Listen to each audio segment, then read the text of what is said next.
இந்த half knowledge எது எது வாட் இஸ் ஒர்த் லேர்னிங், இந்த மாதிரிலாம் நிறைய கேள்வி இருக்கு இந்த திருக்குறள்லயே. 2026ல ஏஐ காலத்துல எதை கத்துக்கிறது எதை கத்துக்காது, மனப்பாடம் பண்ணி தான் கத்துக்கணுமா, ஆக்சுவலி எப்படி மண்டைக்குள்ள ஏறுறது, கல்வியே நிறைய கேள்வி இருக்கு அந்த இதுல. இந்த குறளோட ரெலவென்ஸ் இன்றைய மாணவர்களுக்கு என்னன்னு நினைக்கிறீங்க? நான் சொன்னேன்ல, சரி எல்லாருக்கும் அந்த 1-2 திருக்குறளா தெரியும், அதுல 2வது இதுதான் அநேகமாக எல்லாருக்கும் தெரிந்த திருக்குறள். இந்த திருக்குறள் கல்வின்ற அதிகாரத்தினுடைய முதல் குறள்ன்றது உங்கள பல பேருக்கு தெரிஞ்சிருக்கும். ஸோ கல்வியை பற்றி சொல்ல ஆரம்பிக்கிற போது இதை தான் வைக்கிறாரு. இது ஏன் இன்னைக்கு ரொம்ப ரெலவெண்ட்னு யோசிச்சு பார்க்குற போது இன்னும் ஒரு ஆஸ்பெக்ட் எனக்கு ஞாபகத்துக்கு வருது. திருக்குறள் எழுதி 2 millennia has passed. 2000 வருஷம், ஒரு ரஃப் கால்குலேஷன் படியே 2000 வருஷம். 2000 வருஷத்துக்கு முன்னாடி இருந்த ஒரு கல் கூட இப்போ கிடையாது. ஆனால் அந்த சொல் இன்னும் இருக்கு. அப்படி இருக்கிற போது அந்த சொல்லுடைய பொருள் நமக்கு பெரும்பாலும் புரிகிறது. இப்போ இவர் சொன்ன குறள்ல 7 சொல் இருக்குல்ல, எல்லா குறள்லையும் 7 சொல்.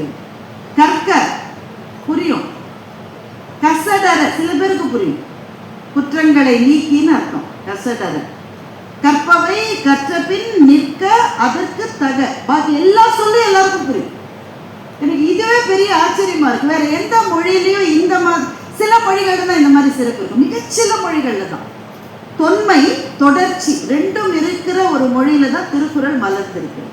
கிட்டத்தட்ட எல்லா சொற்களுக்குமே பொருள் கோனார் நோட்ஸ் இல்லாமலே நமக்கு புரியுது பாருங்களேன். How is it relevant today? இந்த குறளுக்கே ஒரு அழகு இருக்கு. நீங்க எல்லாம் இப்போ லிடியன் இருக்காரு, அவர் ஒரு பாடல் பாடுறாருன்னு வச்சுக்கோங்களேன். இந்த பாடலுடைய ஸ்ட்ரக்சரே பெரும்பாலும் எப்படி இருக்குன்னா, முதல்ல பல்லவி, அதுக்கு பிறகு ஒரு சரணம், சரணம் முடிச்ச பிறகு பல்லவியை திரும்ப பாடும், 2வது சரணம் திரும்ப பல்லவி. அப்படிதானே இருக்கும் பெரும்பாலும் எல்லா பாட்டு, சினிமா பாட்டும் அப்படிதான் இருக்கும், கர்நாடக சங்கீதத்திலேயும் அப்படிதான் இருக்கும். இந்த குறளுக்கு அந்த மாதிரி ஒரு ஸ்ட்ரக்சர் இருக்கு. கற்க, கசடர கற்க, திரும்ப பல்லவி போடும். கற்பவை கற்க, கற்ற பின் நிற்க கற்க. ஒவ்வொரு முறையும் திரும்ப திரும்ப அந்த முதல் சொல்லுக்கு நீங்க போயிட்டு போயிட்டு வரலாம். அப்படியே இந்த குறளை பார்க்கலாம். என்ன சொல்ல வர்றாரு? நீ கற்பது எதை கற்கணும்ன்ற ஒரு கைட்லைன் தான் இந்த திருக்குறள். கசடர குற்றங்கள் நீக்கி, யாருடைய குற்றம்? எவ்வளோ அழகா அதை யாருடைய குற்றம்னு அவர் சொல்லல பாருங்களேன். படிப்பவனுடைய குற்றங்களை நீக்கி படி, உனக்கு சொல்லிக் கொடுத்தவருடைய குற்றங்கள் ஒருவேளை இருந்தால் அதையும் நீக்கிவிட்டு நீ படி. இந்த ஒரு நூலை படிக்கிற, அந்த நூல்ல ஏதாவது குற்றங்கள் இருக்கும், அதை நீக்கிவிட்டு நீ கற்க. எல்லா குற்றங்களையும் நீக்கினால்தான் கல்வி என்பது முழுமை பெறும்னு அவர் சொல்லுவார். கற்பவை கற்க, அதுதான் இன்னைக்கு நீங்க கேட்ட கேள்விக்கு ரொம்ப ரெலவென்ட். கற்பவை கற்க, எதை படிக்கணுமோ அதை படிடா சாமின்றார். ஒரு காலத்துல நம்ம எல்லாருமே இன்ஃபர்மேஷனுக்கு அலைஞ்சோம், லைப்ரரிக்கு போய் உட்காந்து. நானும் என்னுடைய ப்ராஜெக்ட் டெசர்டேஷன் தீசிஸ்லாம் எழுதுவதற்கு லைப்ரரியா போகணும். இன்னைக்கு அப்படிலாம் யாரும் செய்கிறாங்களான்னு எனக்கு தெரியல. எல்லாம் அப்படி தொட்ட உடனே வருது. நீங்கள் கிளாடு கிட்ட நீ ரிசர்ச் பண்ணி எனக்கு கொடுன்னு சொன்னாக்க 500 பக்கம் கட்டுரையே உங்களுக்காக கொடுக்கும். நீ எங்க எதுவும் பண்ணணும். அப்போ இனிமே கற்பதில் என்ன ரெலவென்ஸ் இருக்கு? அதுதான் எல்லாமே கொடுக்குது நமக்கு அப்படின்னா, அதைத்தான் சொல்றாரு கற்பவை கற்க. What we have today is an information overload. அதை நாம பார்த்துட்டே இருக்கிற போது எதையுமே கற்பது இல்லை. இன்ஃபர்மேஷன் ஓவர்லோட் தான் இருக்கு. நீங்க ஒரு மணி நேரம் ரீல்ஸை தள்ளி தள்ளி தள்ளி ஒன்று பார்த்துட்டு மூடி வச்சுட்டு இதுல இருந்து நீ தெரிஞ்சுக்கிட்ட 3 முக்கியமான விஷயத்த சொல்லுன்னா நம்ம எவ்வளவு பேரால எதையாவது சொல்ல முடியும்? ஒண்ணு கூட சொல்ல முடியும். நம்மளுக்கு ரொம்ப பொறுமை இருக்குன்னு வேணா சொல்லலாம். இல்ல என்ன பொறுமைனா அடுத்ததாவது நல்லதா வருதான்ற பொறுமை. அப்படிதான் தள்ளிட்டு போறோம். ஆனா 1 மணி நேரம் ஆயிரும். என்ன தெரிஞ்சுக்கிட்டீங்கன்னா ஒண்ணு கூட நம்ம கற்றுக்கொள்ளவில்லை, நேரம் மட்டும் போயிடுச்சு. வள்ளுவர் கற்பவை கற்கன்னு சொன்னதுதான் இன்னைக்கு ரொம்ப ரெலவென்ட். கற்பது 3.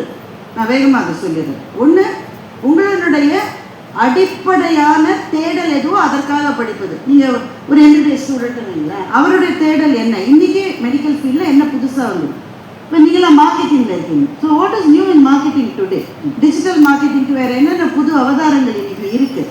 இன்ஃப்ளூயன்சர் மார்க்கெட்டிங்க்கு போகணுமா, மைக்ரோ இன்ஃப்ளூயன்சர் மார்க்கெட், இதெல்லாம் this is core learning for you. இதுக்காக நீங்கள் படிப்பீங்க. ஒவ்வொருத்தருக்கும் அப்படி இருக்கும். ரெண்டாவது சப்சிடரி லேர்னிங். எனக்கு எல்லாம் என் சப்ஜெக்டை பற்றி எனக்கு நல்லா தெரியல, ஆனால் எனக்கு வந்து சுக்கிசிவன் சார் மாதிரி பேசணும்னு ஆசை. அப்போ நான் என்ன செய்யணும்? அவரோட வீடியோஸை நான் பார்க்கணும். இந்த ஞானசம்பந்தன் சார் மாதிரி நகைச்சுவை கலந்து சிந்தனையோடு பேசணும். அப்போ என்ன செய்யணும்? இது சப்சிடரி லேர்னிங். இது கோர் லேர்னிங்கில் சப்சிடரி ஸ்கில் டெவலப்மெண்ட். மூணாவது ஜஸ்ட் கியூரியாசிட்டி. இந்த பையனை பார்க்குற போது எனக்கு ஆச்சரியமா இருக்கு. இவன் வந்து ஒரு சிம்பனியை இவன்னு சொல்கிற தப்பான செய்யாதீங்க.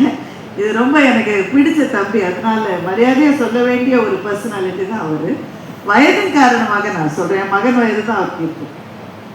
இவர் வந்து ஒரு சிம்பனியை இசையமைத்து ஒளிப்பதிவும் செஞ்சிருக்காரு. இந்த தகவலை கேட்ட உடனே தேர்ட் லேர்னிங், அதாவது கியூரியாசிட்டி லேர்னிங்.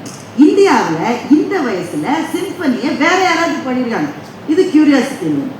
இதை நான் பார்த்தா அது சொல்லும், இல்லை இவர் ஒருத்தர் தான், இவரை தவிர வேற யாருமே செய்யலை. ஸோ இது நம்ம மூணாவது தான் செஞ்சுக்கிட்டே இருக்கோம். கியூரியாசிட்டி லேர்னிங் முதல் ரெண்டையும் செய்யறதே இல்லை. வள்ளுவர் சொன்னது அதைத்தான், கற்பவை கற்க.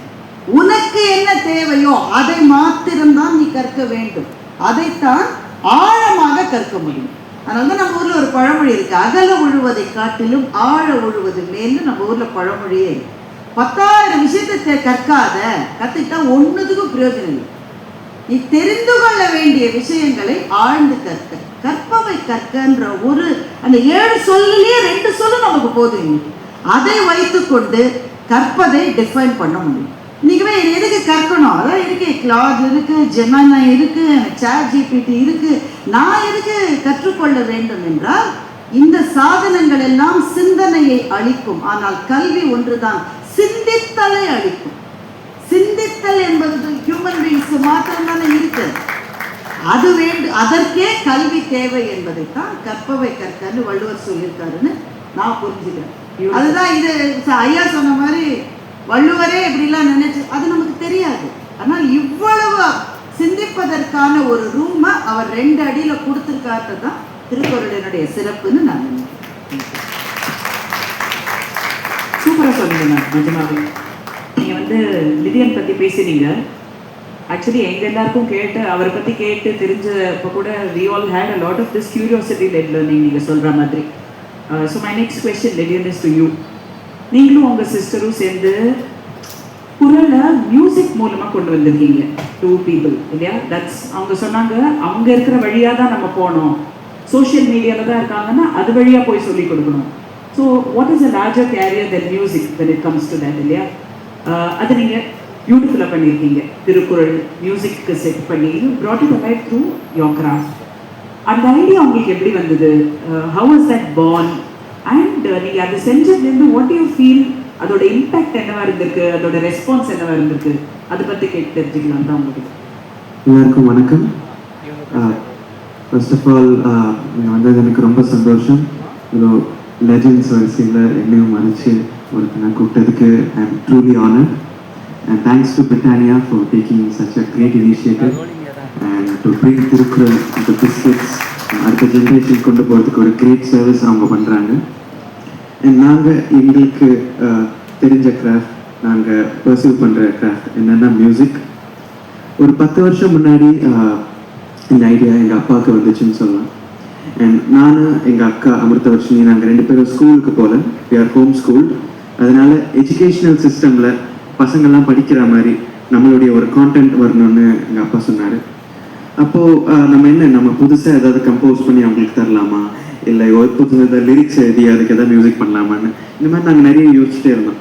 அப்போது ஏற்கனவே எக்ஸிஸ்டிங் லிட்ரரி ஒர்க் எதாவது எடுத்து நீங்கள் அதை ஒரு மியூசிக்கில் பண்ணி எல்லாருக்குமே புரிகிற மாதிரி சீக்கிரமாக ரீச் ஆகிற மாதிரி எதாவது பண்ணுங்கன்னு சொன்னாங்க. So in our humble opinion உலகத்திலே தலை சிறந்த நூல்னா நாங்கள் திருக்குறள்னு சொல்லுவோம் நாங்கள். ஏன்னா அதில் எல்லாமே இருக்குது. அது வந்து உலக பொதுமறை, எல்லாருக்குமே சமமானது அது.